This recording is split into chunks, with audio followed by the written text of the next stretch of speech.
Welcome into our community's holiday wrap-up here as part of the FreightWaves Now holiday special, and super excited to bring on three of our incredible communities folks here today. Alan Adler, of course, with Truck Tech. We've got Mary O'Connell here with two communities and one running on ice and with Chat Call. And Thomas Wasson is joining us for a little recap of what happened in Loaded and Rolling this year. And guys, you all cover very different spaces, but it's all so valuable to the transportation space. So we're going to just kind of bring a little bit of a year-end flair to kind of recap 2023. And Alan, we'll start off with you in Truck Tech. Truck Tech has had a big year of growth. It has gone into a video form out of just a simple newsletter and has continued to grow. You've had some pretty impactful stories come down the pipeline this year. Any thoughts on what was that number one story out of the Truck Tech newsletter for 2023? It's so hard. It's like asking, which of your kids is your favorite. We had a number of stories that I think were pretty impactful this year. We tried every week, especially in the newsletter, to bring fresh content. I model what I do with that after Andrew Ross Sorkin in Dealbook in the New York Times. That is sort of an essay at the top, and then other material as fits.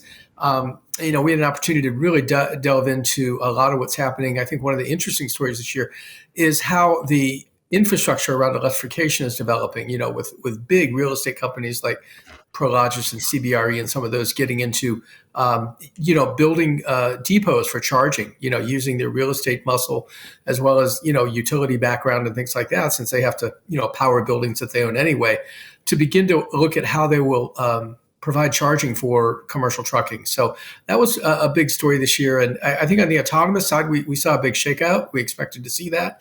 And as we head into 2024, I think we're kind of looking at two or three companies that are clearly, in the driver's seat, if you will, even though there won't be anybody in the driver's seat with autonomous trucks. Aurora Innovation, Kodiak Robotics, and then a little later, but just clearly in the same sort of strong position would be Torque Robotics. So Alan, coming out of 2023 and into 2024, I want to get your thoughts on who were the big winners and who were the big losers in the truck tech space as a whole this year. Could be a subset of the industry, could be a specific company, could be a singular person. Give me your winner, give me your loser. Well, I think I've got to say, because they're public, you'd have to put Aurora Innovation as one of the winners of the year. I'm hesitant to give you one winner, but I think they clearly have very methodically moved forward, and that's all great. But if you don't have the runway to get to commercialization, financial runway, and they do now because they raised another $850 million.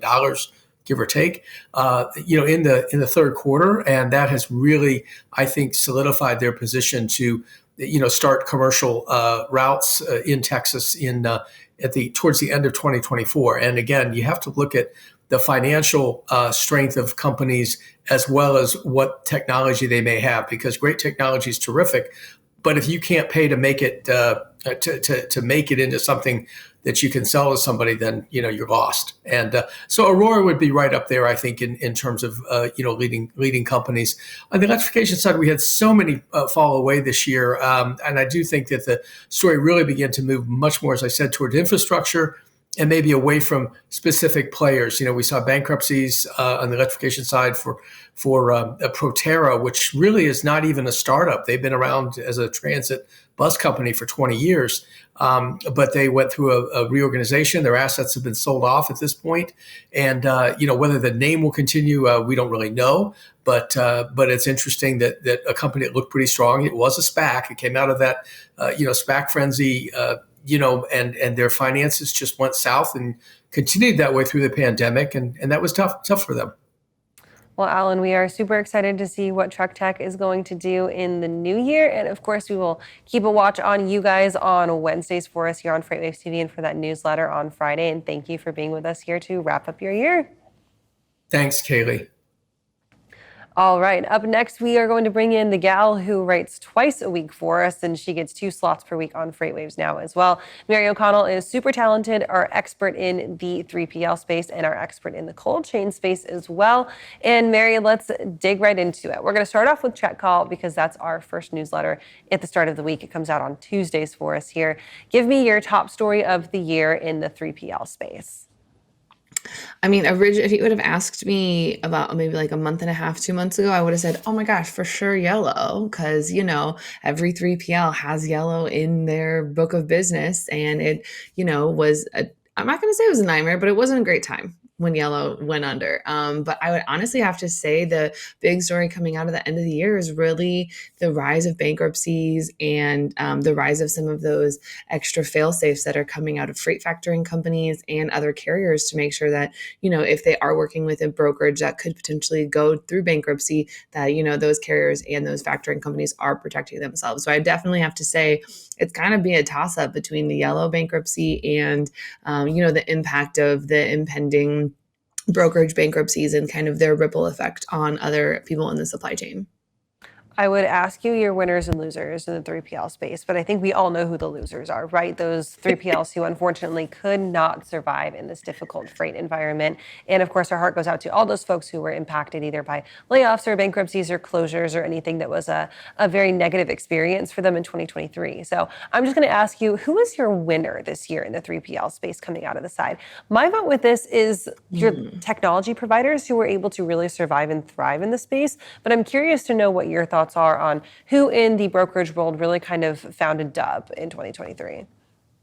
I mean, honestly, anyone who still has their doors open at the end of December is a big W because it is not a good year for a lot of things. But it definitely to go from a year where, you're basically printing your own money, your margin is sky high, you're making money hand over fist to basically going on the complete opposite swing of like, okay, we have to go through layoffs. We have to, work at like tightening that budget, travel's cut, excess spending's cut. It's not really a fun time for anyone to be in. So a big W goes to anyone that still has the doors open, but also, like you said, those technology providers and everyone that have been able to not only make a foothold in the good times, but stay through the bad times. That is a testament to their will and the products that they have because, everyone's willing to throw out some money when times are good and you're making money hand over fist, but it's much harder when you have tight times and someone's like, do I really need to keep this TMS? Is it really working for me? And yes, it is. And we've even seen some TMS companies grow and continue to have success. So that's really a testament to the high quality companies and technology providers that are coming out right now. So let's go ahead and quick pivot over to your other community, Running on Ice, which of course covers the cold chain space. Really quickly, what was your top story coming out of cold chain for this year? I mean, honestly, probably the Jacksonville Port Authority just absolutely doubling down and saying, hey, we are going to be a home for cold chain. We're going to be a home for cold storage. You name it, we've got it here because no other port has really, or even area of the country have really come out and said, like, we're doubling down on this. We basically, if you build it, we can fill the capacity. So I think that has been an incredible testament to all the work that they've done down in Jacksonville. And then also, the rise of cold storage warehouses popping up seemingly all over the country, even in random places like Indiana, like the middle of nowhere, Indiana. It has been absolutely fascinating to watch this space kind of evolve and try to hurry up and meet the demand that's out there for it. There we go. All right, Mary, thank you for joining us today with your perspective. And as you love to tell people, we will see you on the internet.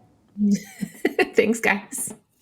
All right, and we're going to bring in our last and final communities expert to round us out, saving the most fascinating for last. So we've got Thomas Wasson joining us from Loaded and Rolling, our enterprise trucking expert.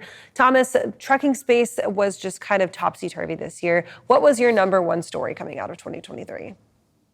Definitely feels like all gas, no brakes. I will say in the trucking part, the enterprise front, Knight Swift acquiring US Express probably happened in early March.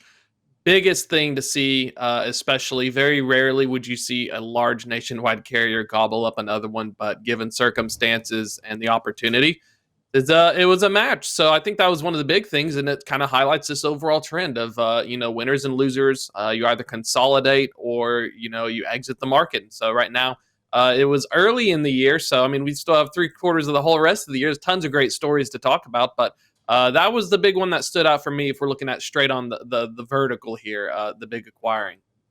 So obviously our enterprise carriers were a little bit more insulated from the freight recession than some of our smaller players, but still we saw some folks who were winners and who were losers. Give me your winner for the year, give me your loser for the year, and I'm going to make you exclude Knight-Swift US Express for this one. Okay, I'm gonna go with the winners are the ones that weren't pure play trucking. So your JB Hunts, your Schneiders and stuff. Anyone with an intermodal presence, pay attention to them in a 24. That's one of the things that they bought into. It's growth. It's supposed to be stability, better margins. Losers, pure play trucking. And when I say pure play trucking, the larger carriers we saw some issues. Heartland, Werner, degradation in terms of their actual operating ratios. But the biggest ones were the smaller carriers, small fleets and owner operators. They took the biggest part of the beating. They're the very tail end in terms of the market, and they're the ones that usually are moving the market on that spot market transaction. So I think that's been the biggest. If there was an ongoing story, the question was, has enough capacity left yet? That was 2023. And guess what we're going to be asking in 2024? Has enough capacity left yet? All right, Thomas. Well, thank you for joining us to wrap up your 2023, and we will hear more from you coming up in the upcoming year. Always a pleasure. Looking forward to it. And of course, you can find all of our amazingly talented communities folks by heading on over to FreightWaves.com and dropping down our communities tab. You can subscribe to all of their newsletters. You can also find all of them daily with us on FreightWaves Now to give an update on their beat. Make sure that you catch all of their content if it's on YouTube or if it's on a podcast player of your choice. They love having you in their community. Thank you for staying tuned with all of our communities so far in 2023, and we'll see you guys next year.